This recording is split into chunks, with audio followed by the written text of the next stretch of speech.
नमस्कार मेरे प्यारे साथियों, आप सभी का स्वागत है हमारे YouTube channel Swami Vivekananda study circle Prayagraj में। दोस्तों, आज बहुत महत्वपूर्ण चीज पर हम लोग यहाँ पर बात करने वाले हैं। यानी आप लोग बिल्कुल शांति से बैठिए, आराम से देखिए, आपको बहुत सारी चीजें समझ में आएंगी। हमारे सबसे ऊंचे न्यायिक प्राधिकरण के बारे में हम लोग बात करेंगे, जो हमें बहुत सारी सुविधाएं प्रदान करता है, हमें हमारे संविधान की रक्षा करता है। यानी सुप्रीम कोर्ट की हम बात कर रहे हैं यहाँ पर।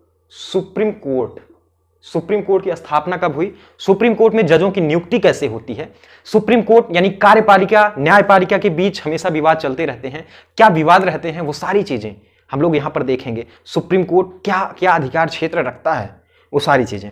देखिए दोस्तों, अगर सुप्रीम कोर्ट की बात करें, यहां पर आप लोगों ने पढ़ा होगा आधुनिक इतिहास में, तो सुप्रीम कोर्ट जो अस्तित्व में आया भारत में 1773 के रेगुलेटिंग एक्ट में आपने देखा होगा। जो 1773 का रेगुलेटिंग एक्ट है, उसमें एक सुप्रीम कोर्ट की व्यवस्था की गई थी। क्योंकि दोस्तों बहुत सारे मामले होते हैं, तो इसको नीचे ही स्तर पर अगर सॉल्व कर लिया जाए तो ठीक है। सारे मामलों को अगर इंग्लैंड ही भेजें हम तो नहीं अच्छा रहता। इसलिए वहां पे क्या हुआ, 1773 में रेगुलेटिंग एक्ट में क्या हुआ, एक सुप्रीम कोर्ट की व्यवस्था की गई कि भारत के मामलों को यही जो है इसका एक तरह से निपटारा कर दिया जाए। लेकिन फिर भी ये सुप्रीम नहीं होता था। अगर जैसे आपको इसके निर्णय के विरुद्ध अपील करना है तो आप इंग्लैंड जाकर इस सुप्रीम कोर्ट के निर्णय के विरुद्ध अपील कर सकते थे। लेकिन आज का समय ऐसा नहीं है।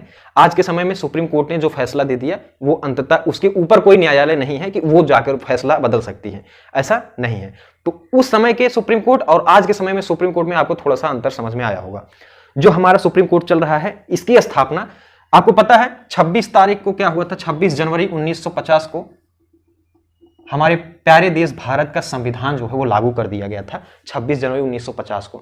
और इसके 2 ही दिन बाद मेरे दोस्तों, यानी 28 जनवरी 1950 को सुप्रीम कोर्ट जो है, सुप्रीम कोर्ट की स्थापना की गई। अब देखिए सुप्रीम कोर्ट का कार्य मुख्यतः होता क्या है, वो सारी चीजें हम लोग यहां पर देखेंगे। देखिए सुप्रीम कोर्ट, जैसे आप कहीं भी हैं, स्वतंत्र रूप से रह रहे हैं, आपको किसी भी धर्म, किसी भी चीज को जो है, धर्म को अगर आपको मानना है तो आप स्वतंत्र रूप से मान सकते हैं। बहुत सारे ऐसे हमारे संविधान के द्वारा मौलिक अधिकार आपको दिए गए हैं, जिसके कारण प्रत्येक इंसान को, प्रत्येक मनुष्य को, जो भारत का निवासी है, उसको मौलिक अधिकार दिया गया है। लेकिन अगर इस मौलिक अधिकार का आपका हनन होने लगा, इन मौलिक अधिकारों को छीना जाने लगा, तो आप क्या करेंगे? आपको जीने नहीं दिया जा रहा है, जबकि संविधान के मौलिक अधिकार दिया गया है कि जीवन जीने का हर व्यक्ति को क्या है, अधिकार है, वो जीवन जी सकता है, गरिमापूर्ण जीवन जी सकता है। और जैसे धर्म, किसी धर्म को आप अडॉप्ट कर सकते हैं, किसी धार्मिक मामले को, या फिर किसी भी चीज का स्वतंत्रता का अधिकार है, वो सारे मौलिक अधिकार हैं। अगर इस मौलिक अधिकारों का आपका हनन होने लगा तो आप कहां जाएंगे? आप सीधे जाइए सुप्रीम कोर्ट, सुप्रीम कोर्ट आपकी मदद करेगा। यानी मौलिक अधिकार जैसे मामलों को कौन देखेगा? सुप्रीम कोर्ट या फिर हाई कोर्ट। मुख्यतः हम सुप्रीम कोर्ट की बात करेंगे, हाई कोर्ट बाद में देखा जाएगा। सुप्रीम कोर्ट में आप जा सकते हैं।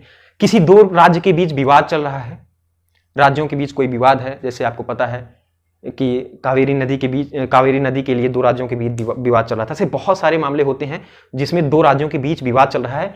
वो मामले कहां जाएंगे? सुप्रीम कोर्ट उसका निर्णय करेगा।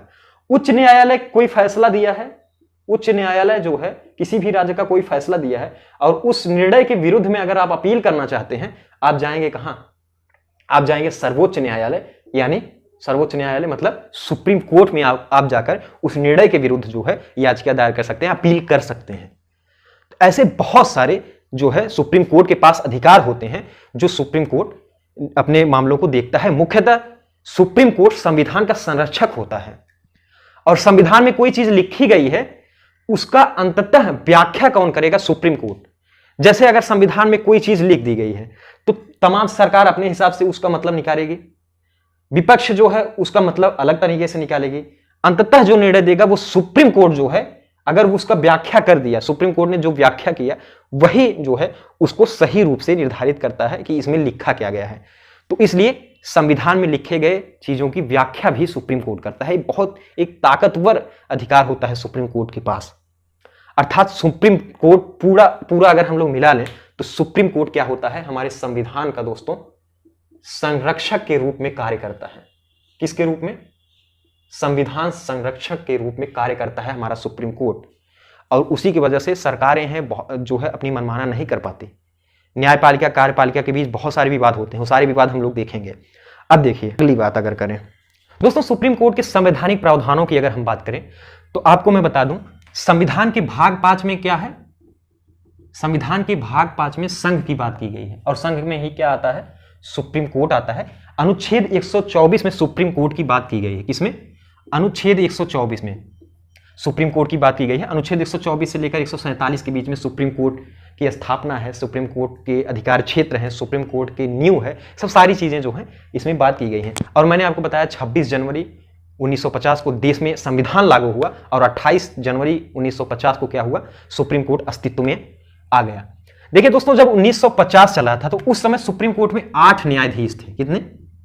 8 न्यायाधीशों की नियुक्ति की गई थी और किसी भी मामले पे ये 8 जज जो हैं बैठते थे और अपने निर्णय को देते थे।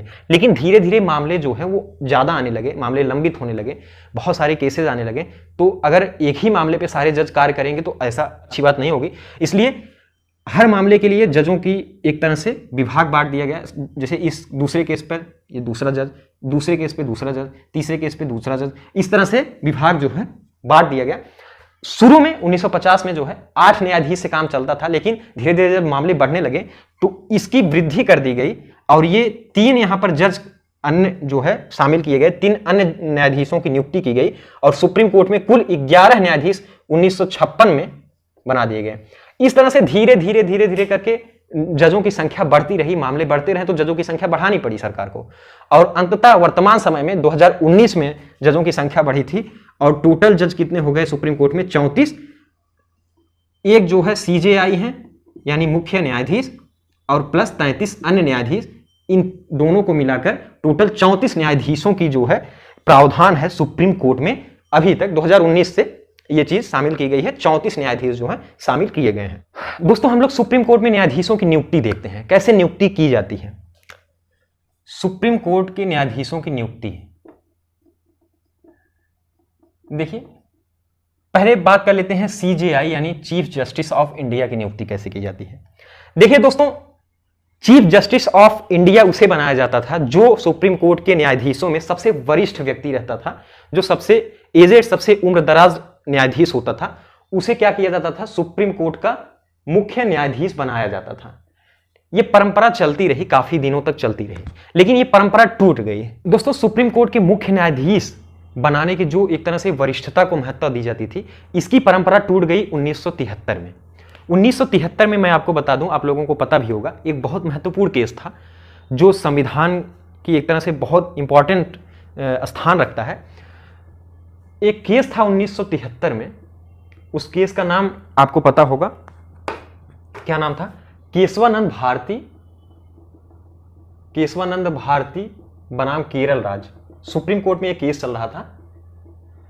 यह केस इस मैटर पे था, क्या जो संसद है हमारी, वो संविधान के किसी भी भाग में जो है संशोधन कर सकती है, क्या पूरे संविधान को बदल सकती है, ऐसे मामले थे। लेकिन उसमें सुप्रीम कोर्ट का जो निर्णय आया अंततः, इसमें 13 जज जो है, 13 जजों की पीठ बैठी हुई थी, बेंच, सबसे बड़ी बेंच इसी को मानी जाती है आज तक के इतिहास में।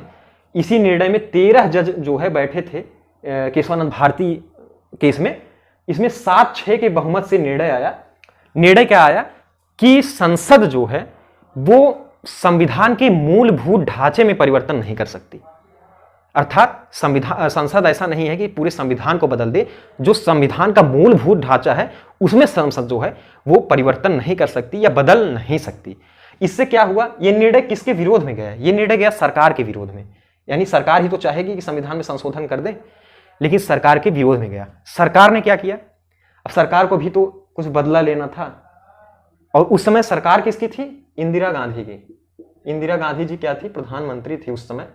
सुप्रीम कोर्ट का जो ये निर्णय आया था 7-6 के बहुमत से, अब उसमें क्या देखिए किस तरह से जो है ये परंपरा टूटती है, उसको हम लोग यहां पर देखते हैं। दोस्तों 1973 में जब नए सीजेआई की नियुक्ति की बात हुई तो आप लोग सोच सकते हैं उस समय बनाया गया A.N. रे को नया मुख्य न्यायाधीश बनाया गया। यहां से परंपरा टूटती है। ये A.N. रे जो मैं आपको बता रहा था ना, 7-6 के बहुमत से निर्णय आया था। ये 6 जो थे वो सरकार के पक्ष में अपने फैसले को दिए थे और ये 7 जो थे वो सरकार के विरुद्ध में अपने फैसले दिए थे।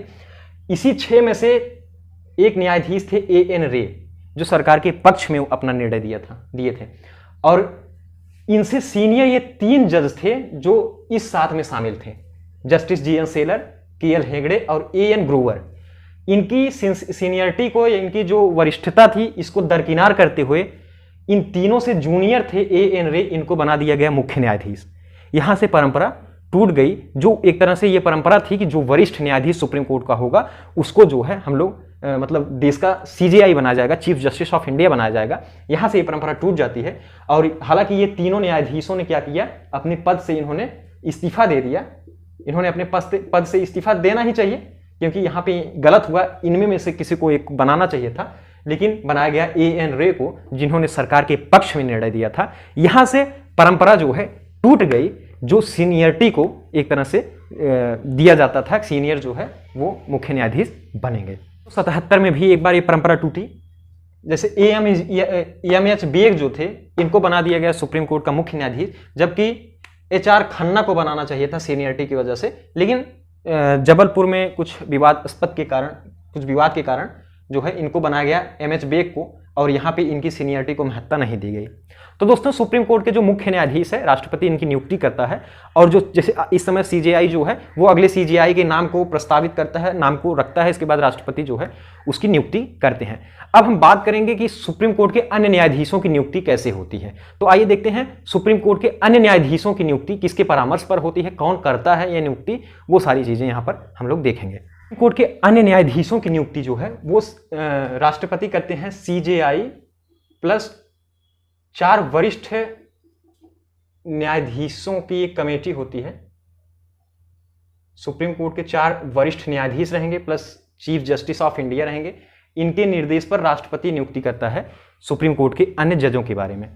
आपको पता है कि 2014 में जो है 2014 में क्या हुआ था, जजों की नियुक्ति के लिए एक संविधान संशोधन किया गया, जिसमें कहा गया कि इसी तरह से सुप्रीम कोर्ट के न्यायाधीशों की नियुक्ति होगी। एक कमीशन हुआ, एनजेएसी नामक एक कमीशन की स्थापना होगी।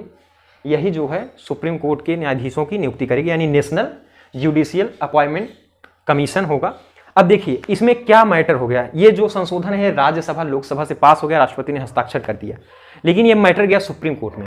आखिर जजों की नियुक्ति का ये जो प्रावधान है ये बिल्कुल सही है। अब देखिए इसमें मैटर क्या था, क्या मामले थे जिसकी वजह से कुछ प्रॉब्लम बढ़ी सरकार और न्यायपालिका और कार्यपालिका के बीच। देखिए अगर हम बात करें दोस्तों, सुप्रीम कोर्ट ने कहा कि इस आयोग में कौन कौन से सदस्य शामिल रहेंगे।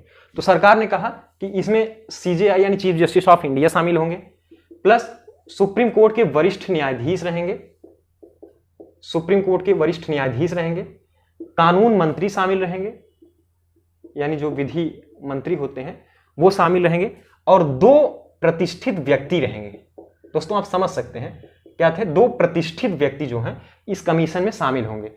सुप्रीम कोर्ट ने कहा कि ठीक है, चीफ जस्टिस ऑफ इंडिया ठीक है, वरिष्ठ न्यायाधीश शामिल रहेंगे इस आयोग में ठीक है, कानून मंत्री रहेंगे चलिए ठीक है। ये 2 प्रतिष्ठित व्यक्ति कौन है, इसका कोई परिभाषा है क्या? तो इसमें सरकार ने क्या कहा कि इन 2 प्रतिष्ठित व्यक्तियों की नियुक्ति के लिए मेरे दोस्तों, इन 2 प्रतिष्ठित व्यक्तियों के नियुक्ति के लिए एक आयोग होगा, और उस आयोग में क्या होगा, सीजेआई रहेंगे, प्रधानमंत्री होंगे, और लोकसभा के विपक्ष के नेता जो हैं वो इन 2 प्रतिष्ठित व्यक्तियों की नियुक्ति करेंगे। तो आप समझ सकते हैं कि इससे क्या होगा कि अगर प्रधानमंत्री हैं, लोकसभा के विपक्ष के नेता है, और इन 2 प्रतिष्ठित व्यक्तियों की नियुक्ति करेंगे, तो आप समझ सकते हैं कि जो ये कार्यपालिका है, जो प्रधानमंत्री हैं, इनका दबाव इस न्यायपालिका, स्वतंत्र न्यायपालिका पर पड़ना शुरू हो जाएगा। क्योंकि जब इन्हीं के द्वारा नियुक्ति की जाएगी तो मेरे दोस्तों, तो आप समझ सकते हैं कि न्यायपालिका खुलकर अपने कार्यों को नहीं कर पाएगी, क्योंकि प्रधानमंत्री का प्रेशर रहेगा। तो सुप्रीम कोर्ट ने क्या किया, सुप्रीम कोर्ट ने इसे असंवैधानिक करार कर दिया कि ये जो संशोधन है, ये जो लाया गया है, ये असंवैधानिक है, और इस वजह से एनजेएसी को क्या कर दिया गया, असंवैधानिक घोषित कर दिया गया। तो उस तरह से जजों की जो नियुक्ति थी, इस जो एनजेएसी के द्वारा की जानी थी, वो चीज तो बिल्कुल समाप्त हो गई। आज के समय में अगर हम बात करें, सुप्रीम कोर्ट के अन्य न्यायाधीशों की नियुक्ति जो है वो सीजेआई प्लस 4 वरिष्ठ न्यायाधीश सुप्रीम कोर्ट के जो होते हैं, उन्हीं के द्वारा सुप्रीम कोर्ट के न्यायाधीशों की नियुक्ति की जाती है। तो दोस्तों आपको, मैं उम्मीद करता हूं आपको चीजें अच्छे से समझ में आई होगी। अगर हमें किसी सुप्रीम कोर्ट के किसी न्यायाधीश को उनके पद से हटाना है तो हमें क्या प्रक्रिया करनी पड़ेगी? संसद हटा सकती है क्या, या फिर राष्ट्रपति? कौन हटाएगा? अगर मान लीजिए कोई सुप्रीम कोर्ट का मुख्य न्यायाधीश या मुख्य न्यायाधीश कोई भी न्यायाधीश है, उसको अगर उसके पद से हटाना है तो फिर क्या करना पड़ेगा, उसके बारे में दोस्तों हम लोग अगले वीडियो में देखेंगे। नेक्स्ट वीडियो में हम लोग बात करेंगे। और अगर आपको दोस्तों वीडियो पसंद आया तो वीडियो को लाइक करिए, चैनल को सब्सक्राइब जरूर कर लीजिए, ताकि जब नेक्स्ट वीडियो आए तो उसका नोटिफिकेशन मेरे दोस्तों मिल सके और आप अपनी तैयारी को अच्छे से और अच्छी तरह से कर सकें। बहुत बहुत धन्यवाद आप सभी का मेरे दोस्तों, धन्यवाद, नमस्कार, जय हिंद।